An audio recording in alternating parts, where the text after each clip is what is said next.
Hello friends, welcome to my channel जय माता दी। इस वीडियो में आज मैं आपके साथ शेयर कर रही हूँ करवा चौथ की पूजा के बाद आप करवा चौथ की चौकी को कैसे बढ़ाएं। तो आप लोग वीडियो में अंत तक बने रहिएगा, वीडियो को कहीं भी स्किप मत कीजिएगा। मैं इस वीडियो में आपको सारी जानकारी देने वाली हूँ कि करवा चौथ की पूजा के बाद सारी सामग्री का हमें क्या करना है।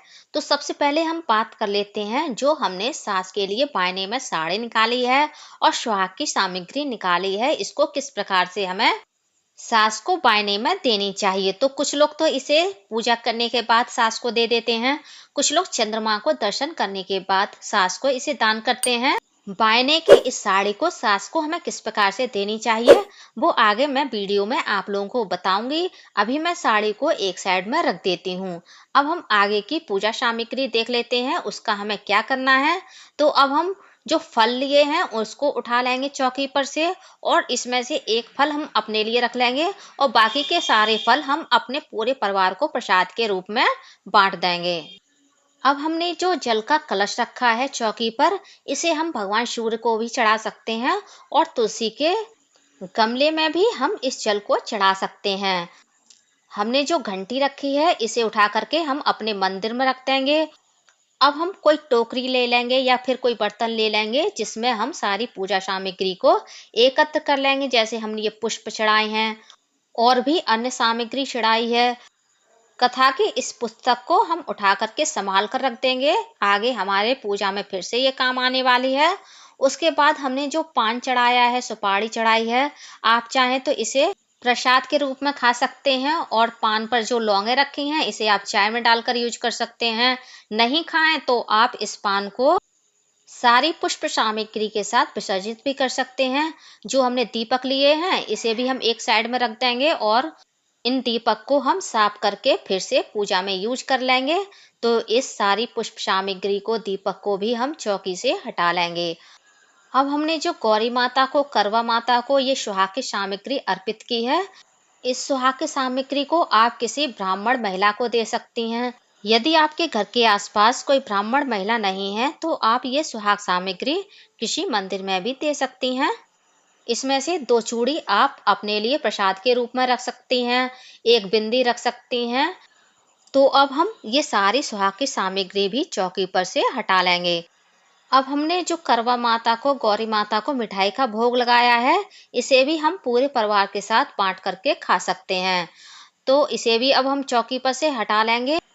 ये जनेऊ जो कि हमने भगवान गणेश को अर्पित किया था, आप चाहें यदि आपके घर में कोई जनेऊ यूज करता है, कोई जनेऊ पहनता है तो आप उसे भी दे सकते हैं। नहीं पहनता है तो आप इसका भी जल विसर्जन कर सकते हैं। और हमने दूब घास पैसे गौर माता पर जो चढ़ाए थे उसे भी हम एक टोकरी में एकत्रित कर लेंगे। पैसे को हम मंदिर में भी चढ़ा सकते हैं या फिर किसी कन्या को भी दे सकते हैं।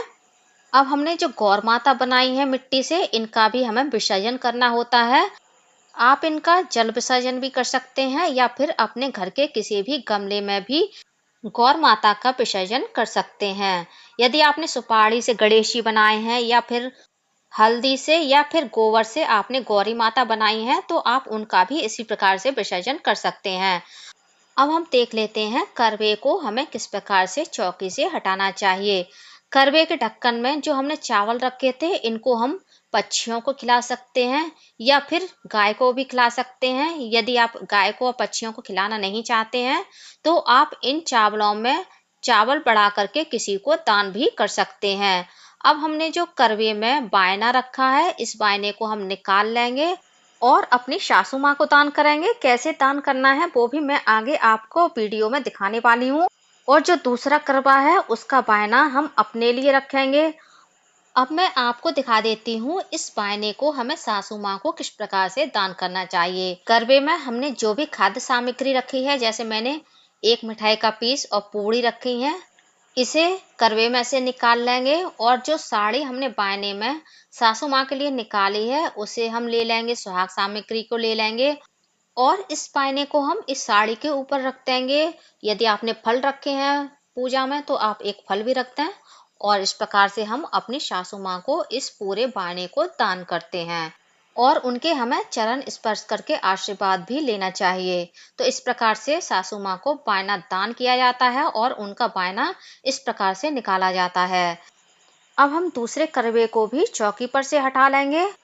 हमारे जो ये मिट्टी के करवे हैं, इन्हें हमें पूरे साल संभाल के रखना है। ये टूटने या फिर चटकने नहीं चाहिए। यदि किसी कारणवश से ये करवे चटकते या टूटते हैं तो आपके सुहाग के लिए शुभ नहीं होता है। इसलिए हमें इन करवों को अच्छे से सुरक्षित रखना चाहिए। करवा माता पर जो हमने दक्षिणा चढ़ाई थी, आप इसे भी अपनी सासू माँ को दे सकते हैं, वरना आप किसी मंदिर में भी दान कर सकते हैं, किसी कन्या को भी दे सकते हैं। अब हमारा जो ये करवा है जिससे हमने चांद को अर्घ दिया था, इसे भी हम चौकी पर से हटा देंगे और इसे हमें मांजना नहीं है, साफ करके नहीं रखना है। पूजा के बाद हम इस करवे को इसी प्रकार से उठाकर रख देंगे, क्योंकि इस करवे को तुरंत साफ नहीं किया जाता है और ना ही इसे साफ करना शुभ माना जाता है। इसी प्रकार फ्रेंड्स, यदि हमारी पूजा की जो फोटो है करवा चौथ की, या फिर आपके पास कैलेंडर है, तो आपको इसे भी अगले साल तक संभाल के रखना है। इसे फटने नहीं देना है। आप चाहें तो इसे अपने घर के मंदिर में भी रख सकते हैं, वरना आप अपने घर के मंदिर के अलावा इसे अपने घर में कहीं भी टांग भी सकते हैं। करवा चौथ की इस फोटो का या फिर कैलेंडर का आपको विसर्जन नहीं करना है। चौकी पर जो हमारे चावल बचे हुए हैं, जिसका हमने भगवान को आसन दिया था, करवे के नीचे आसन दिया था, इसको हम पक्षियों को डाल देंगे। अब हमारी चौकी पर जो ये लाल कपड़ा बिछा है, आप अपने लिए भी यूज कर सकते हैं, पूजा में भी यूज कर सकते हैं, और आप चाहें तो किसी को दान भी कर सकते हैं।